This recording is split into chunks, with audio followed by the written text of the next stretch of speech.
और इसकी बीज की मात्रा प्रति एकड़ में कितनी लगती है, उर्वरक खाद वगैरह कितनी लगती है, ये सब आज आपको बताया जाएगा। किसान मित्रों, अगर आप चने की खेती करते हैं तो इसमें ना ही ज़्यादा खर्च खाद का आता है, ना ही बीज का खर्चा आता है, ना ही बार बार पानी लगाना पड़ता है।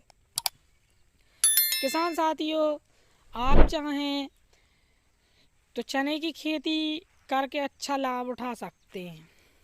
इसमें ज़्यादा पानी नहीं चलाना पड़ता, ना ही इसमें ज़्यादा खाद देना पड़ती है, ना ही रख रखाव करना पड़ता है।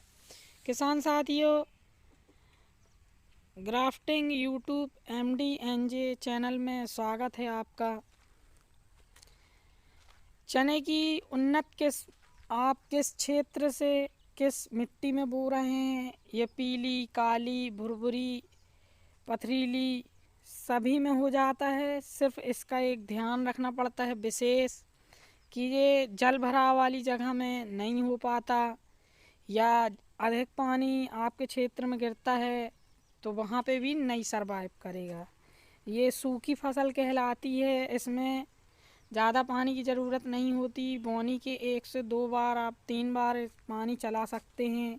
यानी लगभग 70 से 80 दिन का अगर पौधा है तब तक पानी चला सकते हैं। इसके बाद पानी नहीं चलाना चाहिए, क्योंकि फूल की अवस्था में अगर आप पानी चला देंगे तो चने में एक ग्रोथ वाला सिस्टम बढ़ जाएगा। फिर वो ग्रोथ करता है, हमारी गांव की भाषा में उसको बोलते हैं कि वो मोटा रहा है। जैसा कि फूल बंद हो जाएंगे सिर्फ चना बढ़ेगा भर, तो इसमें पानी की ज़रूरत कम ही पड़ती है। किसान साथियों, अगर आप खेत में चने की भाजी तड़वा देते हैं, हमारे क्षेत्र में इसकी जो आगे की कोमल टहनियाँ होती हैं उनको तोड़ के सब्जी बनाती हैं। यानी हम लोग के यहाँ बोला जाता है इसको चने की भाजी।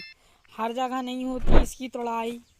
अगर इसकी कलगी की तोड़ाई नहीं होती है तो उपज उतनी देखने को नहीं मिलती। चाहे काबली चना हो, चाहे आपका देसी चना हो, चाहे काला चना हो, अगर आपको चने में उपज चाहिए है तो इसकी तोड़ाई करवानी होती है। वैसे तो लेडीज़ लोग खाने के लिए गांव की खुद फ्री में तोड़ लेती हैं, लेकिन अगर आपके क्षेत्र में तोड़ाई नहीं होती तो इसको जो है अपना जिससे स्प्रे करते हैं उसमें एक सिस्टम बनवाना होगा आपको। उससे इसकी कटाई भी हो जाती है। जो डिब्बा अपना स्प्रे वाला होता है उसी में मोटर छोटी वाली लग के और डंडे में बांध दी जाती है, पंखी टाइप की एक मोटर में सेट करके, और लेबर से फिर वो कटिंग करते जाते हैं लाइन बाय लाइन। तो इस तरीके से भी इसकी कटिंग हो सकती है। बिल्कुल जड़ से नहीं काटा जाता, हल्का फुन्नी फुन्नी काटी जाती है। और अगर हाथ से तोड़ाई हो जाती है तो बहुत अच्छा है।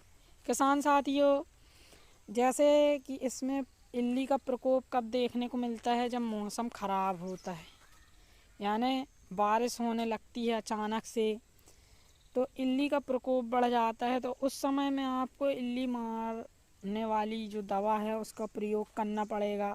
अगर आप फ्री में करना चाहते हैं तो उसमें भी एक अच्छा सिस्टम है। छोटी छोटी लकड़ियाँ जो दुजगेरा वाली होती हैं, या 3 लकड़ी लगती हैं, आप ऐसे छोटी छोटी बांध के 3 लकड़ी से लकड़ी बांध दें।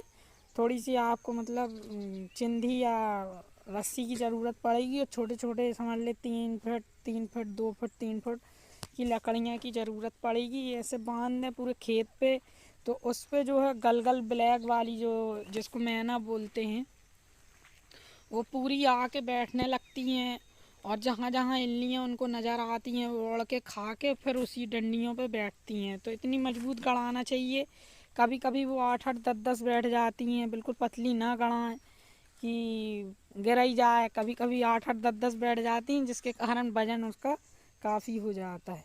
लेकिन लकड़ी अगर आप बांस का प्रयोग कर लेंगे तो बहुत अच्छा रहेगा। लंबे बांस होते हैं, थोड़ी पासाई पे माने मतलब 4 फुट 3-4 फुट पे अगर आपने 15-20 बांस लगा दिए लंबे लंबे और छोटे छोटे टुकड़े गड़ा दिए तो उससे अपनी इल्लियाँ जो हैं कभी भी होंगी इल्लियाँ तो वो अपना फ्री में काम हो जाएगा। उसमें कोई दवा की ज़रूरत नहीं पड़ती किसान साथियों।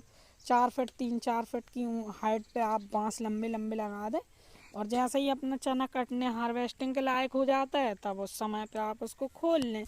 और कुछ वैरायटियाँ होती हैं जैसे कि काबली चना होता है, एक ब्लैक चना होता है, एक देसी पीला वाला होता है जो जिसको भूंज के भी एकड़ में 30 से 40 किलो प्रति एकड़ के हिसाब के लिए उपयोग किया जाता है जिसको काबली चना बोलते हैं। तो किसान साथियों इन चनों की खेती करके आप ज़मीन का जो है फसल चक्र अपना सकते हैं और चने की खेती करके आप अच्छा लाभ भी कमा सकते हैं यानी उत्पादन की क्षमता बढ़ा सकते हैं क्योंकि इसका जो भूसा होता है वो घोड़े वाले ख़रीद लेते हैं अच्छे रेट पे या बकरी वाले ख़रीदते हैं।